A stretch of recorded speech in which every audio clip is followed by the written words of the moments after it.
Hello, नमस्कार, आदाब, सत श्री अकाल और अस्सलाम वालेकुम। मैं हूं मोहम्मद अहमद काज़मी, लेकर आया हूं आपका पसंदीदा कार्यक्रम आपके रूबरू। भारत और पाकिस्तान के बीच में जो टकराव हुआ, उसका अंत कैसे हुआ, उसमें बहुत लोगों को बहुत अफसोस है।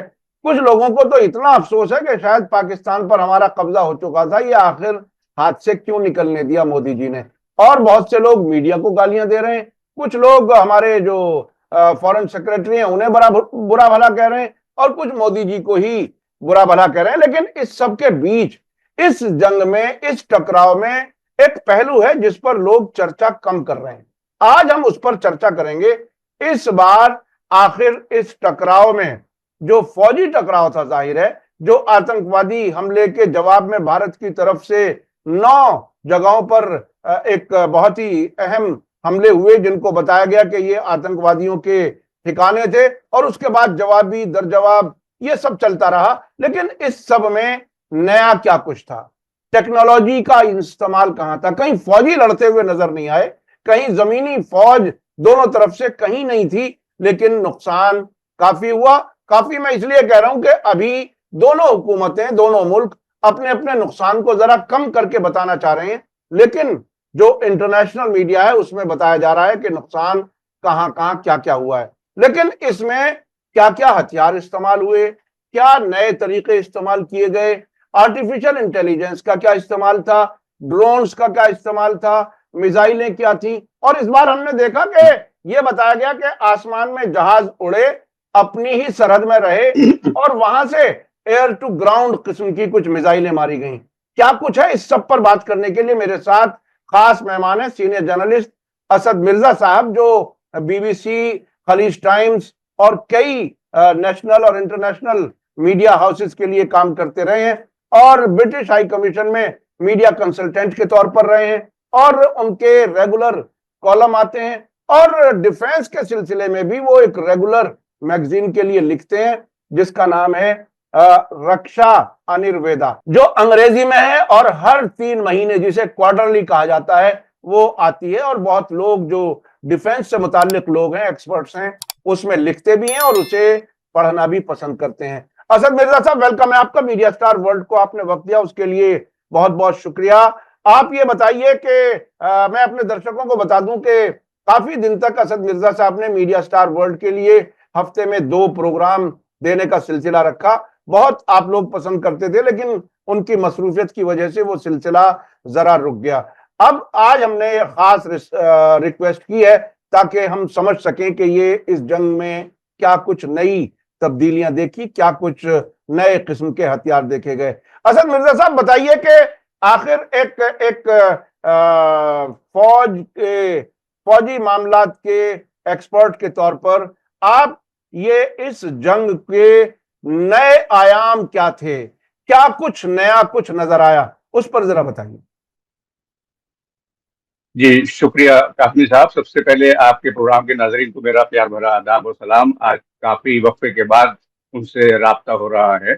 तो जैसा कि आपने कहा कि अभी जो गुज़िश्ता हफ्ते 4 दिन जो हिंदुस्तान और पाकिस्तान के दरमियान एक कॉन्फ्लिक्ट या एक झड़प हम कह सकते हैं, क्योंकि अभी तक उसे झड़प ही कहा जा रहा है, और उसके बाद ये उम्मीदें बन रही थी कि शायद ये झड़प जो है वो किसी वॉर में या लड़ाई में तब्दील हो जाए, लेकिन ऐसा नहीं हुआ, क्योंकि दोनों जानिब से ये कोशिश की गई कि जो एक दूसरे के खिलाफ जो माहौल है उसको कम किया जाए और अमन अमान की बात की जाए, ताकि ज्यादा जाने ना जाए। आपने जो बात कही कि इस जंग में क्या नया आयाम या क्या नई डायमेंशन रही, उसके ऊपर फोकस करते हुए मैं ये बताना चाहूंगा अपने नाजरीन को कि साउथ एशिया में पहली मर्तबा ऐसा हुआ है कि इस झड़प को, इस कॉन्फ्लिक्ट को हम जो है वो एक ड्रोन कॉन्फ्लिक्ट के तौर पर माना जा रहा है डिफेंस सर्किल्स के अंदर। क्यों? क्योंकि इसमें दोनों जानिब से, हिंदुस्तान और पाकिस्तान दोनों जानिब से, ड्रोन्स का एक बड़ी तादाद में इस्तेमाल किया गया। अब मैं ड्रोन्स की इस्तेलाह या तशरीह डेफिनेशन बता दूं कि ड्रोन्स जो है वो अनमैन्ड एरियल व्हीकल या अनमैन्ड एरियल सिस्टम्स कहे जाते हैं, यूएवीज उनको कहा जाता है। और ड्रोन के मुख्तलिफ जो है वो कन्फिग्रेशन हैं। आज के ज़माने में हमारे पास जो ड्रोन्स हैं वो माइक्रो से लेके आप मिड लेवल, हाई लेवल तक के ड्रोन्स हैं, और उनकी कैपेबिलिटी के ऊपर ही डिपेंड करता है कि आप उसका किस तरीके से इस्तेमाल करें। यहाँ एक बात मैं ये बताना चाहूंगा कि ड्रोन्स जो है वो असल में ब्रिटिश आर्मी ने सन 1960 से बनाना शुरू कर दिए थे, लेकिन इनका बड़े सतह के ऊपर इस्तेमाल जो है वो गुज़िश्ता 20 साल के अरसे में ही देखने में आया है। और खासतौर से 20 साल के बजाय अगर हम ये कहें कि गुज़िश्ता 3 साल के अरसे में रूस यूक्रेन जंग के दौरान में ड्रोन्स की अहमियत जो है वो आम आवाम के सामने आई है। इससे पहले जो फौजी आपके एस्टेब्लिशमेंट्स होते थे या मिलिट्री होती थी हर मुल्क की, वो ड्रोन्स को इस्तेमाल करती थी रिकॉनेसेंस के लिए, यानी कि सुराग आसानी के लिए, और साथ साथ ही ये कायम करने के लिए कि उसके बॉर्डर का तो कोई खिलाफ वर्जी दूसरे मुल्क नहीं कर रहा है। तो रिकॉनेसेंस और इंटेलिजेंस दोनों के लिए ड्रोन का इस्तेमाल होता था। लेकिन आहिस्ता आहिस्ता ड्रोन्स की जो कैपेसिटी है उसमें इजाफा हुआ, क्योंकि टेक्नोलॉजिकल एडवांसेस जो हैं वो बढ़ते चले जा रहे हैं। और इसकी एक खास वजह यह है कि ड्रोन आज के जमाने में आपको चंद हजार डॉलर से लेके मिलियन डॉलर तक मिल जाता है। और इसकी एक खासियत ये है कि ये एक छोटा सा ड्रोन जो है, जैसे कि एक आम कहावत है कि चींटी जो है वो हाथी को मार सकती है, तो उसी तरीके से एक छोटा सा ड्रोन जो है एक बड़े जंगी तैयारे को, जो कि आप कहिए कि करोड़ों डॉलर का होता है, उसको मार गिराने में कामयाब रह सकता है। तो 7 मई को जब हिंदुस्तान ने ऑपरेशन सिंदूर लॉन्च किया तो उसमें ड्रोन्स का इस्तेमाल एक तरीके से इंटेलिजेंस के लिए किया गया था, क्योंकि आज के जो हमारे पास ड्रोन्स हिंदुस्तानी आर्मी के पास, इंडियन आर्मी के पास मौजूद हैं, उनमें ऐसे ऐसे हाई टेक्नोलॉजी के कैमरे लगे हुए हैं कि वो एक हाई डेफिनेशन रिजोल्यूशन के अंदर आपको सारी तस्वीरें भेज सकते हैं। और उसके अलावा जो हथियार इस्तेमाल किए गए उसमें आकाश और ब्रह्मोस मिसाइल जो हैं वो सबसे ज्यादा इस्तेमाल किए गए। ब्रह्मोस मिसाइल जो है वो हिंदुस्तान ने रूस के साथ जो है वो बनाना शुरू किया है, और इसका एक्सपोर्ट मुख्तलिफ ममालिक को हिंदुस्तान कर रहा है। इसके साथ ही साथ आकाश जो है वो खुद हिंदुस्तान के डीआरडीओ यानी defence research and development organisation की तरफ से हिंदुस्तान में ही तैयार किया गया है।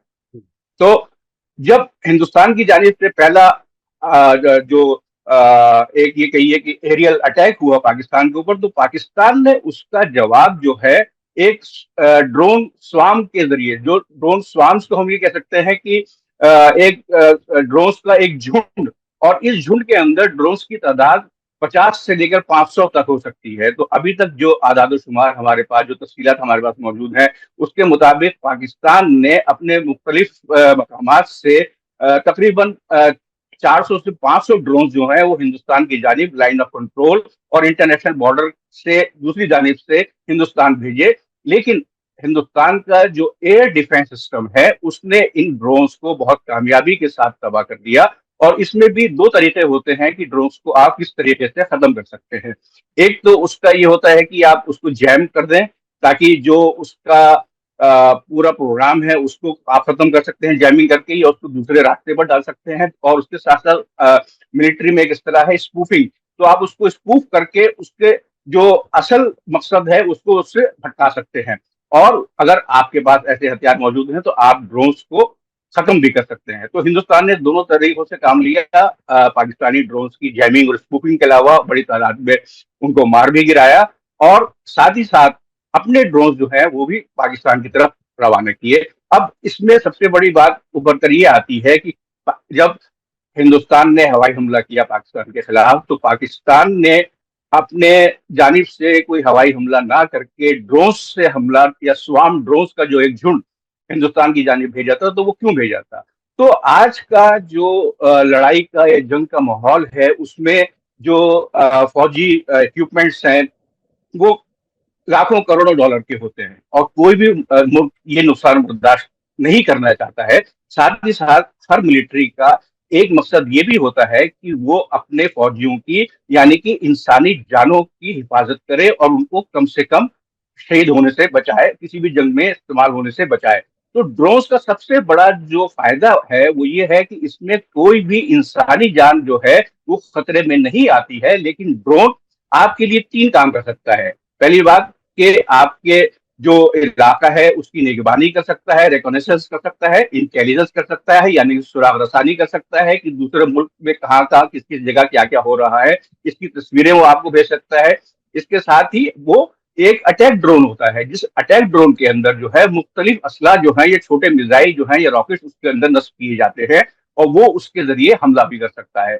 इसके अलावा एक नया तरीके का ड्रोन जो है, जो अभी रूस यूक्रेन जंग में देखने में सामने आया, जिसको कि कामिकाजी ड्रोन या कि एक खुदकश ड्रोन कहा जाता है, कि उस ड्रोन को एक हदफ या एक टारगेट दिया जाता है कि उसको वहां तक परवाज भरनी है और वो जाकर उस टारगेट से या हदफ से टकरा कर उसके उस ड्रोन में जो बम शामिल है उसके वो फट जाते हैं, तो वो एक तरीके से खुदकुशी करके आपका मकसद जो है वो हासिल करता है। तो दोनों जानिब से कामिकाजी ड्रोन जो है उनका भी इस्तेमाल किया गया और दीगर ड्रोन जो है उनका भी इस्तेमाल किया गया।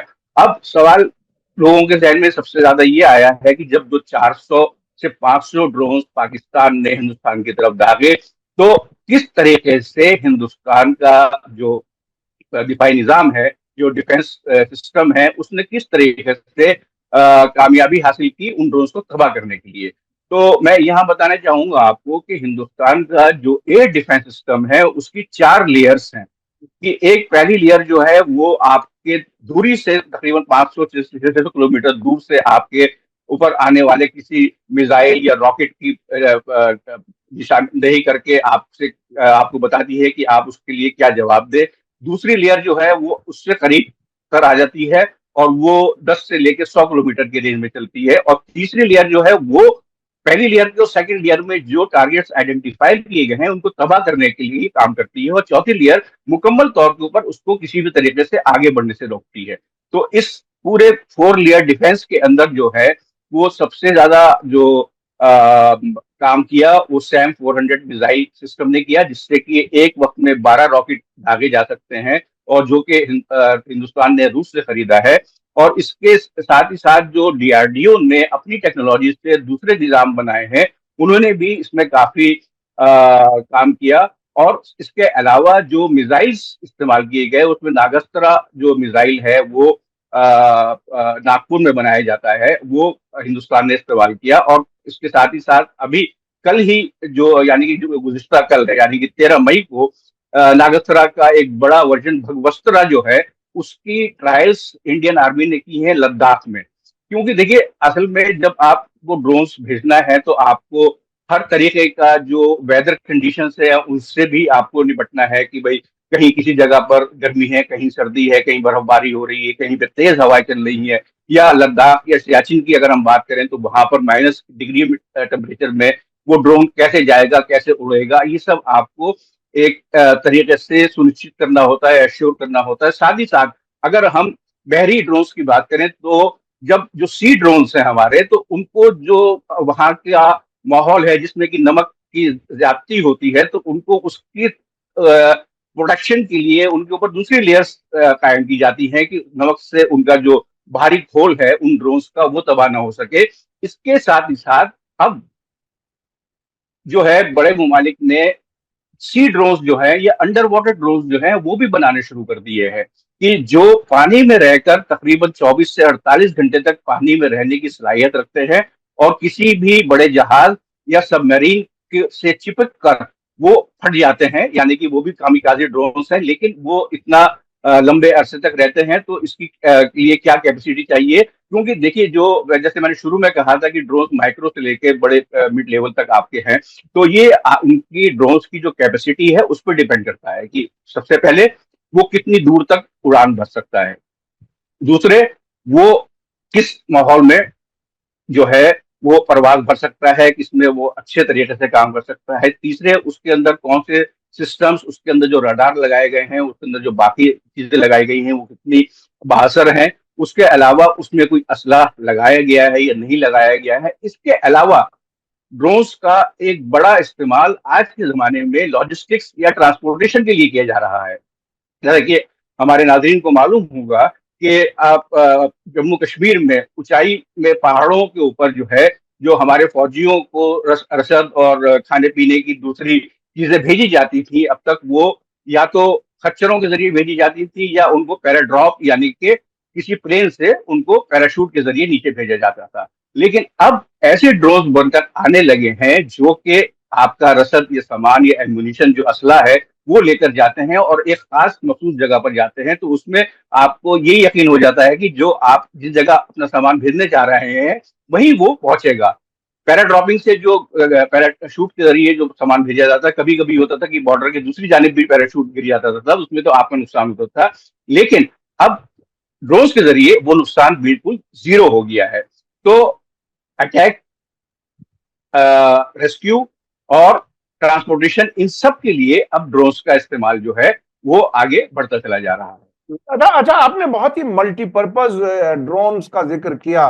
और अब तो कुछ मुल्कों ने परिंदों यानी चिड़ियों के डिजाइन का भी बनाना शुरू कर दिया, ताकि दूर से दुश्मन को ये महसूस ही ना हो सके कि ये नेचुरल कोई परिंदा है या ड्रोन है। और भी बहुत सी चीजें आपने बहुत ही तफसील से बताया। लेकिन इस जो बहुत ही मशहूर, जो सबसे बड़ा ड्रोन मशहूर हुआ था कुछ साल पहले, जब अमेरिका का ग्लोबल हॉक ईरान ने गिराया था, तो वो बिल्कुल तकरीबन पूरे जहाज का सा साइज था, जो तस्वीरें आई थी हमारे सामने।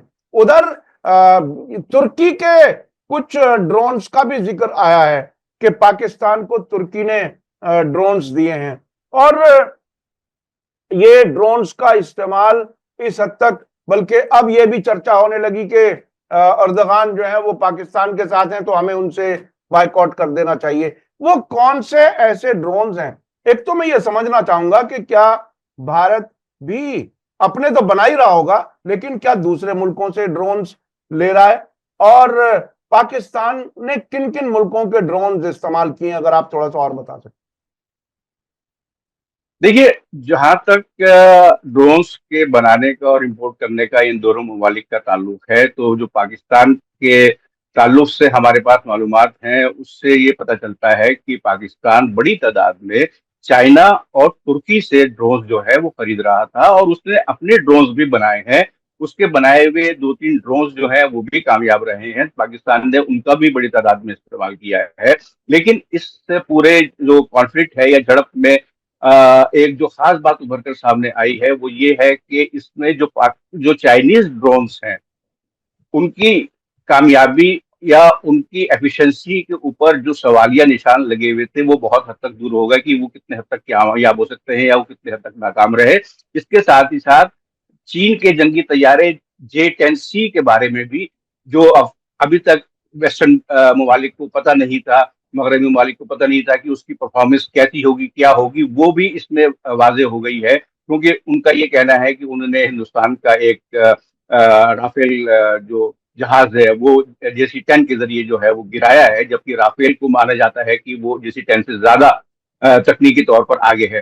तो इसी तरीके से जो ड्रोन्स हैं वो हिंदुस्तान अपने आप भी बना रहा है बड़ी तादाद में, और दूसरे मुल्कों से खरीद रहा है।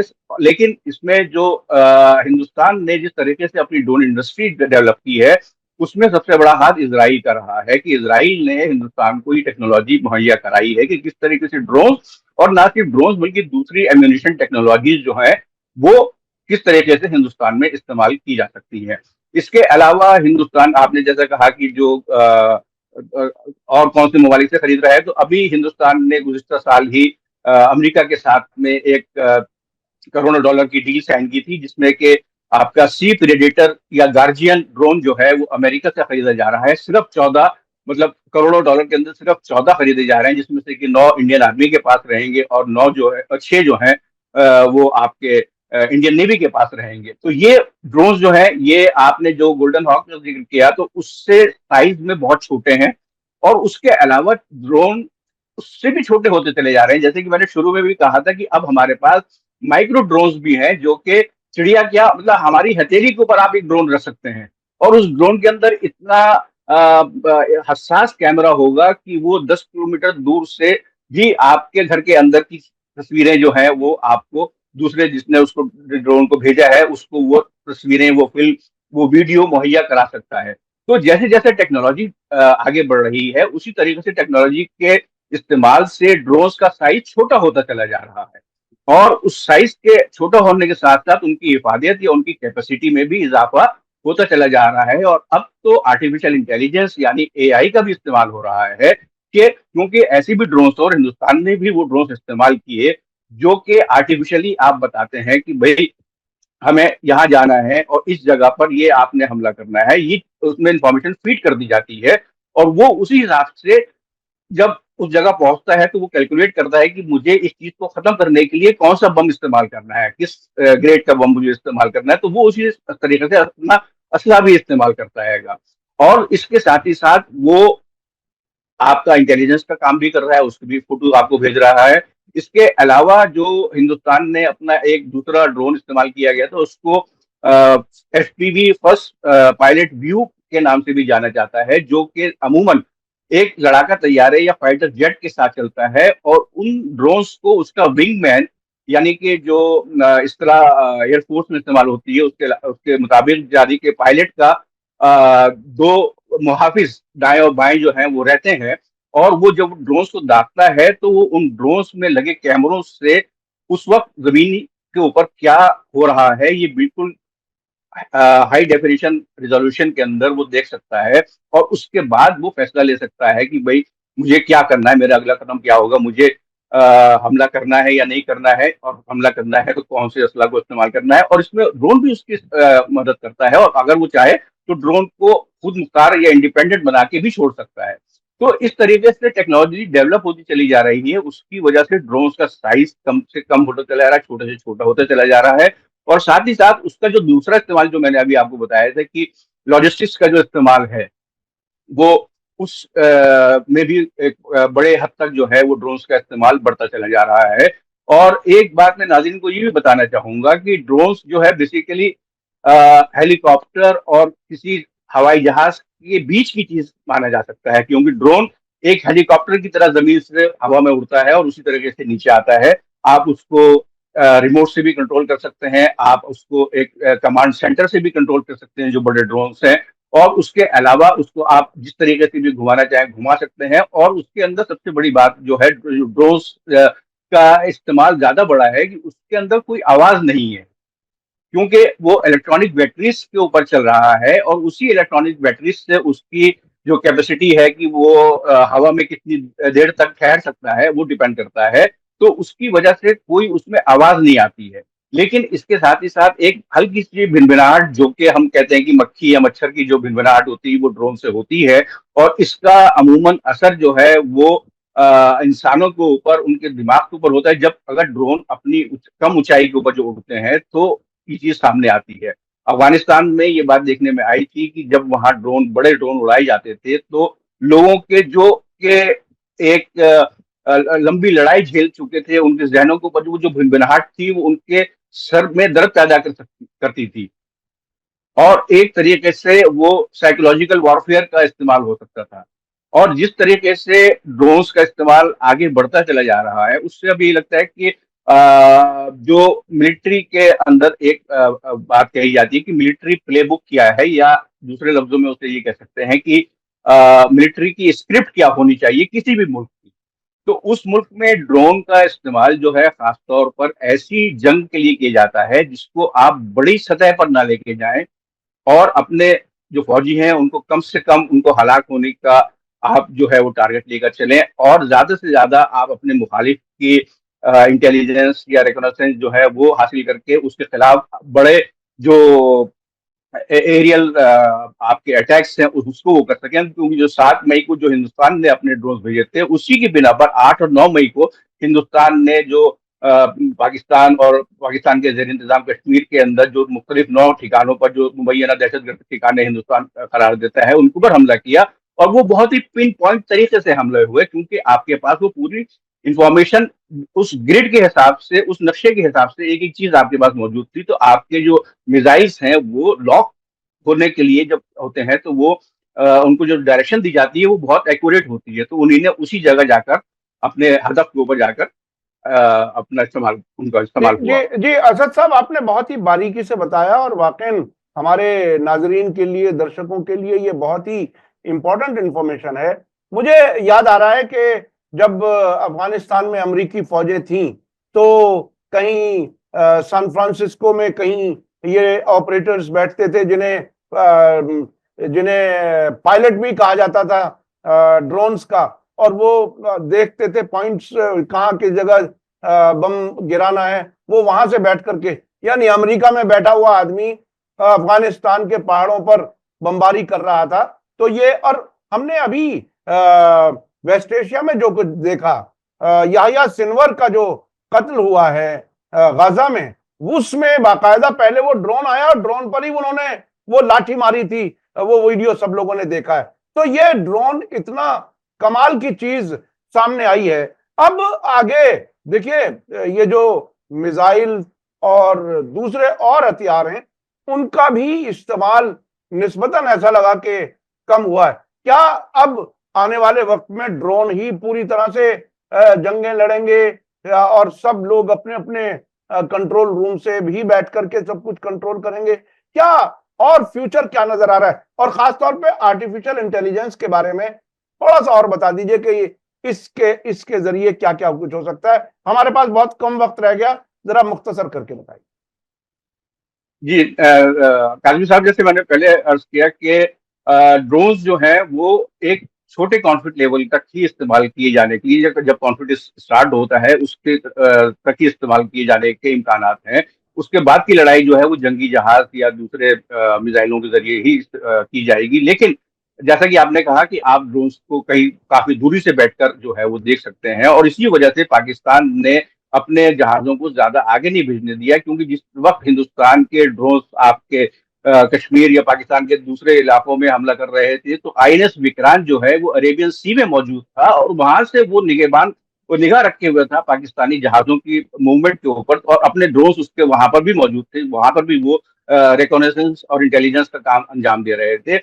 लेकिन आपने जैसे कहा कि आने वाले वक्तों में क्या होगा, तो यहाँ पर एक जो बहुत ही मुताल्लिका चीज ड्रोन के ज्यादा इस्तेमाल से उभर कर सामने आई है, वो ये है कि क्या हम ड्रोन्स को ये हक दे सकते हैं कि वो किसी दूसरे मुल्क में जाकर किसी एक खास आदमी को, आपने याहिया सिनवार का जिक्र किया, उसको जाकर हलाक कर दे। क्योंकि जो आलमी मुहाहिदे हैं, जो यूएन का चार्टर है, उसमें इस तरीके के किसी भी अटैक को प्री मेडिएटेड अटैक कहा जाता है, यानी कि आप उस आदमी का पहले से इंतखाब कर लें, पहले से चुनाव कर लें जिसको आपने मारना है, और इसको अग्रेशन कहा जाता है। लेकिन जिस तरह से ड्रोन इंडस्ट्री का फैलाव और ड्रोन इंडस्ट्री का इस्तेमाल बढ़ा है, उसी तरीके से उसके ऊपर काबू रखने वाले कवानीन जो है वो उतनी तेजी से अभी तक आगे नहीं बढ़े हैं। और मुझे ये उम्मीद है कि खास तौर से अक़वाम मुत्तहिदा जो है वो इस ज़िम्मे में कोई ना कोई कदम उठाएगा, ताकि ड्रोन्स को जो है वो आप इस्तेमाल वो कम से कम रखा जाए, और खास तौर से उसका काम जो है वो निगरानी और सुराग रसानी यानी रिकॉनेसेंस और इंटेलिजेंस के लिए ही इस्तेमाल किया जाए, और हम लोग के लिए उसका इस्तेमाल बहुत कम किया जाए, और उसको उसमें भी ये यकीनी बनाया जाए कि वो सिविलियन इलाकों में या किसी सिविलियन हदफ के ऊपर ड्रोन के हमले का इस्तेमाल नहीं किया जाएगा। अब जहां तक आर्टिफिशियल इंटेलिजेंस का ताल्लुक है, तो आर्टिफिशियल इंटेलिजेंस के देखिए हमें रोज आना नए नए उसके डेवलपमेंट्स देखने को मिल रहे हैं, हमारे सामने आ रहे हैं। अभी हाल ही में एक ऐसा वाकया हुआ कि एक कंपनी के आर्टिफिशियल इंटेलिजेंस की जो कंपनी है उसके जो आर्टिफिशियल रोबोट्स हैं, उन्होंने खुद ही अपने कंपनी के मालिक के खिलाफ एक शोषा छोड़ दिया कि अगर वो गंजा हो जाए तो उसकी तस्वीर कैसे बनेगी, और उस मालिक को ये पता नहीं था। तो अब कंप्यूटर्स और जो दीगर हमारे पास मसनूई जहानत की चीजें हैं वो इतनी डेवलप हो चुकी हैं कि आपकी जिंदगी के हर शोबे में वो दाखिल हो चुकी हैं, और सिर्फ दिफाई नहीं बल्कि हमारी आज की रोजमर्रा की जिंदगी में भी आज चैट जीपीटी, जेमिनाई और इस तरीके के जो सॉफ्टवेयर आ रहे हैं वो सब एआई पर मबनी है कि आप किसी चीज के बारे में सोचें या किसी चीज का खाका बनाए, वो आपको उसके बारे में पूरा एक ऐसे लिख के दे देगा या उसकी तस्वीर बना के आपको दे देगा। या अगर आप चाहेंगे किसी का फोटो इधर से उधर करना चाहे, जो पहले फोटो एडिटिंग या फोटो क्रॉपिंग कही जाती थी, अब उसको इस तरीके से बनाया जा रहा है कि उसमें पता नहीं लगता कि आपने फोटो क्रॉपिंग की। और अब तो अभी पिछले साल नहीं, पिछले साल नहीं बल्कि इसी साल मार्च में हॉलीवुड में एआई को एक जो है वो ख्याल दिया गया कि इस ख्याल पर एक फिल्म का स्क्रिप्ट बनाइए और उसके बाद वो फिल्म भी बनाइए। तो एआई ने एक्ट्रेस का इस्तेमाल करते हुए 26 मिनट की वो फिल्म भी बना दी। बिल्कुल बिल्कुल तो बिल्कुल। एआई का इस्तेमाल आप जो है वो लामहदूद है। अब उसके ऊपर भी कदम लगाने का वक्त आ गया, जिस तरह से ड्रोन के हमलों के ऊपर कदम लगाने का वक्त आया कि हम ड्रोन का करें, उसी तरह इसमें से अगर हमें अपने इंसानी जानों को यकीनी बनाना है और इंसान की फौकियत को कायम रखना है मशीनों के ऊपर, तो हमें एआई के ऊपर भी कदम लगानी लाजिम हो जाएगी। बिल्कुल आपने सही कहा। देखिए कुछ यूट्यूबर्स हैं, कुछ बहुत से मीडिया के लोग हैं, अब तो खबरें भी उनसे लिखवाने लगे हैं और बिल्कुल बिल्कुल यूट्यूब के बिल्कुल लिए वीडियो भी वो बनाने की बात कहता है। वो स्क्रिप्ट भी कहता है कि मैं आपको सारे सजेशन दे दूं, स्क्रिप्ट भी लिख के बिल्कुल दे बिल्कुल, हर दूंगा। चीज हर चीज तो हर यहाँ चीज तक बात हर आ चीज। गई। मैं एक हल्के से लाइटर नोट पर पिछले दिनों में कोई शायद चीन की कोई वीडियो देख रहा था। उसमें बहुत ही खूबसूरत शक्ल के साथ एक खातून रोबोट बनाई गई और जिसमें बाकायदा स्किन का भी, स्किन टच भी ह्यूमन स्किन जैसी बनाई। तो आने वाले वक्त में शायद सड़कों पर दिलचलों के लिए इस किस्म के रोबोट भी आ जाएं, जिसमें खुद ही बेचारे वो बिल्कुल पिट करके वहां से जाए। तो इस तरह की देखिए बिल्कुल टेक्नोलॉजी, आर्टिफिशियल इंटेलिजेंस, ये जो आपने ड्रोन्स की तफसीलात बताई वो वाकई आंखें खोलने वाली हैं और आम लोगों के लिए बहुत ही एजुकेशनल भी हैं, इंफॉर्मेटिव भी हैं। बहुत बहुत शुक्रिया, आपने हमारे लिए वक्त निकाला।